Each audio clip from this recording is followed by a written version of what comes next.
السلام عليكم ورحمة الله وبركاته. الحمد لله رب العالمين. الصلاة والسلام على خاتم النبيين وعلى آله الطيبين وأصحابه الطاهرين والمسلمين والمؤمنين كلهم أجمعين. أما بعد، قال تعالى: وإذا استسقى موسى لقومه فقلنا اضرب بعصاك الحجر فانفجرت منه 12 عينا. صدق الله العلي العظيم. கணியத்திற்குரித்தான அல்லாஹ்வின் நல்லடியார்களே, அல்லாஹ் ஜல்ல ஷஅனஹு தஆலா அவருடைய தூதுவர் இன்னும் அவர்களுடைய ஒட்டுமொத்த சரிதைகள், அவர்கள் சொல்லித்தந்த வழிமுறைகள் உட்பட அனைத்தையும் நாம் தினந்தோறும் கண்டுகளித்து வருகிறோம். அவ்வகையில் இப்பொழுது நாம் பார்க்கின்ற பொழுது மூசா நபியினுடைய வரலாறை கிட்டத்தட்ட தொடர்படியாக நாம் கண்டுகளித்து வந்து கொண்டிருக்கின்றோம். அதனை தொடர்ச்சியாக ஹதரத் மூசா அலைஹிஸ்ஸலாத்து வஸ்ஸலாம் அவர்கள் ஃபிரௌனை எதிர்த்து தங்களுடைய அனைத்து விதமான போட்டிகளையும் எதிர்த்தார்கள். மேலும் மக்களிடத்திலும் தாவத்து பணியை செய்தார்கள். மக்களில் சில வேலர்கள் இருந்தார்கள், சிலர் கிபத்தியர்கள் இருந்தார்கள். ஏற்றவர்களில் சில வேலர்கள் கொஞ்சம் நபர்தான். பயந்துகிட்டே ஃபிரௌனை எதிர்க்க முடியாது என்று சில மக்கள் அல்லாஹ்வை ஏற்றிலும் பின்வாங்கினார்கள்.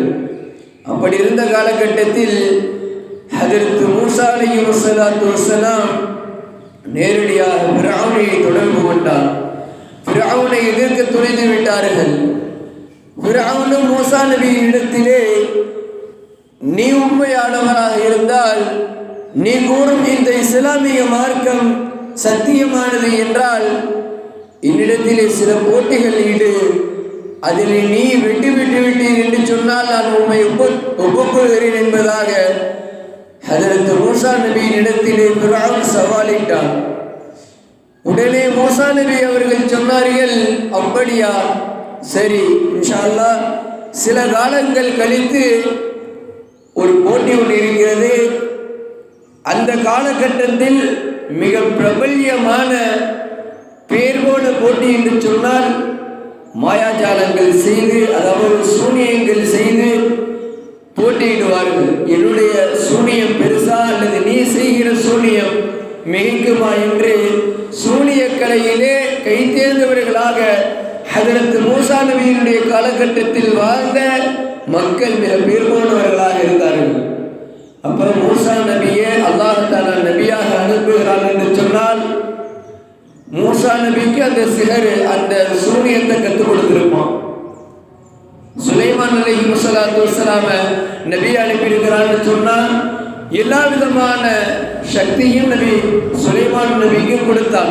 அதே போன்று ஒவ்வொரு நபியும் அவர்களுடைய காலத்தில் வாழ்கையில் மக்கள் இதை கொண்டு நபிமார்களிடத்திலே போட்டி போட்டு வருவார்கள். எனவே நபிமார்கள் ஒரு பொழுதும் தோக்கக்கூடாது என்று இந்த கலை அந்த காலத்தில் மஷ்ஹூரோ பிரபல்யமோ அந்த கலையை அல்லாஹ் ஜல்ல ஷஅனஹு தஆலா கற்றுக் கொடுத்து விடுவார். அதே போன்று மூசா நபி அவர்களுக்கு சூனியத்திலே மிக கைதேர்ந்தவர்களாக இருந்தார்கள். போட்டியினுடைய நாள் வருகிறது. ஃபிரௌன் உலகத்தில் எங்கெங்கெல்லாம் தேடி சலிச்சு பல சூனியக்காரர்களை கொண்டு வந்து எகிப்திலே நிப்பாட்டினார். சூனியக்காரர்கள் பலர்கள் கை தேர்ந்தவர்கள் உலகத்தில் முடுக்கு எங்க பார்த்தாலும் கொண்டு வந்து வச்சுட்டான். 10 பேர் வராங்க. ஹதரத் மூசா நபி அவர்கள் எதிர்த்தரப்பிலே தன்னந்தனியாக ஒற்றை நபராக நிற்கிறார்கள். எழுதுகிறார்கள் வரலாற்று ஷரீஃபிலே. அந்த 10 நபர்கள் என்ன சொல்லுகிறார்கள்? முதலில் மூசாவை, நீங்கள் உங்களுடைய சூனியத்தை ஆரம்பியுங்கள் என கேட்க, உடனே மூசா நபி அவர்கள் சொன்னார்கள், அல்ல, நீங்களும் முதல்ல ஆரம்பிங்க. இந்த என்ற அடிப்படையை எடுத்து கொடுத்தாங்க. வாய்ப்பை அளித்த சூனியக்காரர்களுக்கு ஒரு அபாரமான ஆச்சரியம். என்னடா இது, நம்ம அவருக்கு கொடுத்தோம்னு சொன்னால் அவரை திருப்பி நம்மள்கிட்ட சொல்றாரு. ஏன்னா சூனியம், எவருடைய சூனியம் முன்னதாக வெந்து விடுகிறதோ அது கொஞ்சம் பலமா இருக்கும். எப்படி பாம்பினுடைய விஷம் முதல்ல கொத்தப்பட்டு அது எப்படி விஷம் ஏறுகிறதோ அதை விட பன்மடங்கு ஆபத்தானது சூனியம். எனவே சூனியத்திலையும் கூட மூசா அவர்கள் முதல் நீங்க பண்ணுங்கன்னு சொல்றாரு அப்படின்ட்டு விளங்கிக்கிட்டாங்க. இதுல சரி, ஃபிரௌன் என்ன செய்கின்றான், நீங்கள் 10 பேரும் எதிர்த்து போட்டியிடுங்கள் என்று. எதிர்த்தரப்பில இருந்த 10 நபர்கள் கிட்டத்தட்ட பல சூனியக்காரர்களை இறக்கினால் அதிலே 10 பேர் கை தேர்ந்தவர்கள். பலரும் என்ன செய்தார்கள், தன்னுடைய சூனியத்தை செய்தார்கள். கயிறு என்ன பண்ணாங்க, தூக்கி போட்டு பாம்பா மாத்தினாங்க. கிட்டத்தட்ட 1,00,000 பேருக்கிட்ட இந்த வித்தையை கற்று அதை என்ன செஞ்சாங்க, பாம்பாக மாட்டினார்கள். மூசா நபி அவர்கள் இறுதியில் ஒரே ஒரு காரியம் செஞ்சாங்க. இவருடைய மூசா நபியினுடைய வாய்ப்பு வந்தது, நேரம் வந்தது. தன்னுடைய கைத்தடி ஒன்று வைத்திருப்பார்கள் எப்பொழுதுமே. அந்த கைத்தடியை தூக்கி போட்டாங்க. அல்லாஹ் அவங்க அந்த கைத்தடிக்கு மிகப்பெரிய ஒரு சக்தியை தந்தான். கிட்டத்தட்ட 1,00,000 பேர் தன்னுடைய கயிறுகளை தூக்கி போட்டு அதை பாம்பா மாத்துறாங்க. மூசா நபி அவர்களுடைய ஒரே ஒரு கைத்தடியை போட்டு 1,00,000 பேருடைய கயிறையும் பிணுக்க செய்து விட்டார்கள். பார்த்த அனைத்து சூனியக்காரர்களுக்கும் ஆச்சரியம், மூசா நபி இவ்வளவு பெரிய கை தேர்ந்தவரா சூனியத்தில் என்று. ஃபிரௌன் திகைத்து போனான், வாயடைத்து போனான். இந்த ஒரு போட்டியிலும் ஃபிரௌன் நிலை செய்து விட்டான், மண்ணை கவி விட்டான், தோல்வியை ஆகிவிட்டான். உடனே மக்களுக்கு ஒரு மனதிலே ஏற்பட்டது, ஆஹா, மூசா நபி அவர்கள் சொல்லும் பொழுது நாம் கேட்கவில்லை, கேட்காத பனி இஸ்ரவேலர்கள் சிந்திக்கிறார்கள் மூசா உண்மையிலேயே ஒரு இறை தூதுவர் என்பதாக. உடனே அடுத்த கட்ட நடவடிக்கையாக பனு இஸ்ரவேலர்களில் இருந்த ஒட்டுமொத்த சமூகமும் நபி மூசா அவர்களுக்கு ஈமானியத்தை ஏற்றுக்கொண்டவர்களாக ஆகிவிட்டார்கள். ஒட்டுமொத்த பனு இஸ்ரவேலர்களும் என்ன செய்து விட்டார்கள், மூசா நபி அவர்களை ஏற்றுக்கொண்டு விட்டார்கள். ஃபிரௌன் என்ன செய்து விட்டார், இதை மறுக்காமல், இதை ஏற்காமல் ஃபிரௌனுக்கு தாங்க முடியவில்லை. பல தோல்விகளை கண்ட ஃபிரௌன் அடக்க முடியாமல் இறுதியில் மூசாவை கொண்டு விடுங்கள் என்று சொல்லிவிட்டார். அல்லாஹ் அக்பர். மூசா நபியை நீங்கள் கொலை செய்து விடுங்கள் என்று தங்களுடைய அமைச்சர்களுக்கு, சிப்பாய்களுக்கு கட்டளையிட்டு விட்டார்கள். அன்று இரவே அல்லாஹ்வினுடைய வகை கிடைக்கின்றது.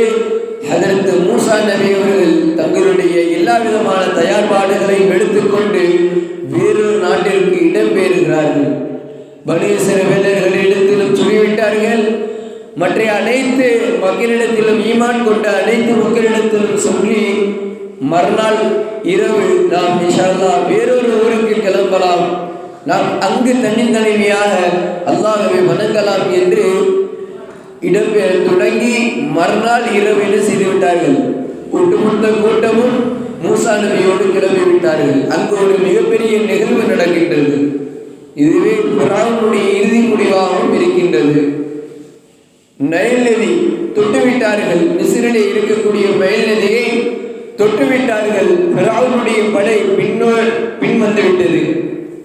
உடனே ஃபிரௌன் கூட்டம் வந்ததை பார்த்த ஈமான் கொண்ட பனி இஸ்ரவேல் மக்கள், ஓ மூசாவே, நாங்கள் உன்னை நம்பி வந்திருக்கின்றோம், நீர் என்ன இந்த கடலிலே எங்களை அகப்பட்டுவிட்டு இப்பொழுது ஃபிரௌனிடத்திலே எங்களை மாட்டிவிட்டாயே, இப்படி நம்ம இந்த கடலை கடப்பது?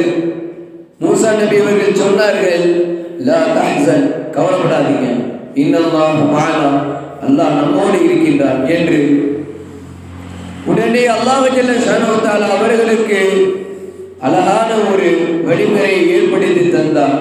பின்பு மூசா நபி அவர்களுக்கு அல்லாஹ் ஜல்ல ஷானஹு வ தஆலா ஏவுகிறார், ஓ மூசாவே, உங்களுடைய கையில் இருக்கின்ற அந்த கைத்தறியை எடுத்து நீங்கள் நைல் நதியிலே ஒரே ஒரு அடி அடியுங்கள் என்று. அடிக்கப்பட்ட மறுகணமே நைல் நதி 2ஆக பிளந்து விட்டது. மூசா நபியும் அவருடைய கூட்டத்தினர்களும் அந்த நைல் நதியிலே பிளக்கப்பட்ட அந்த பகுதியிலே நடந்து மறுகரைக்கு சென்று விட்டார்கள். பிராவுனுடைய கூட்டமும் பிராவுன அகப்பட்டு அழிந்து போய்விட்டார். ஆக பிராவுனுடைய ஒவ்வொரு முயற்சியிலேயும் மூசா நபி அவர்களை மிக கேவலமாக தோற்கடித்து அல்லாஹ்வினுடைய வெற்றி சின்னத்தை ஆக்கி அவருடைய ஈமானத்தை வலுப்படுத்தி கொண்டே சென்றார்கள். அன்பிற்குரித்தானவர்களே, எவ்வளவு சக்தி நமக்கு இருந்தாலும் அல்லாஹ்வினுடைய உதவி என்பது நமக்கு கடைசி வரைக்கும் வேண்டும். நாம் எவ்வளவு பெரிய பலசாலியாக இருப்பினும் கூட நமக்கு அல்லாஹ்வினுடைய உதவி இருந்தால்தான் எதுவாக இருந்திலும் நம் அழகான முறையில் செய்ய முடியும். அன்பிற்குரித்தான அல்லாஹ்வின் நல்லடியார்களே, இனிவரும் காலங்களிலே மூசா நபியினுடைய நுபுவத்து பணியினுடைய வரலாற்றை நாம் காணுவோம் என்பதாக சொல்லி இதனை நிறைவு செய்கிறேன். அல்ஹம்துலில்லாஹி ரப்பில் ஆலமீன். அஸ்ஸலாமு அலைக்கும் வரஹ்மத்துல்லாஹி வபரகாத்துஹு.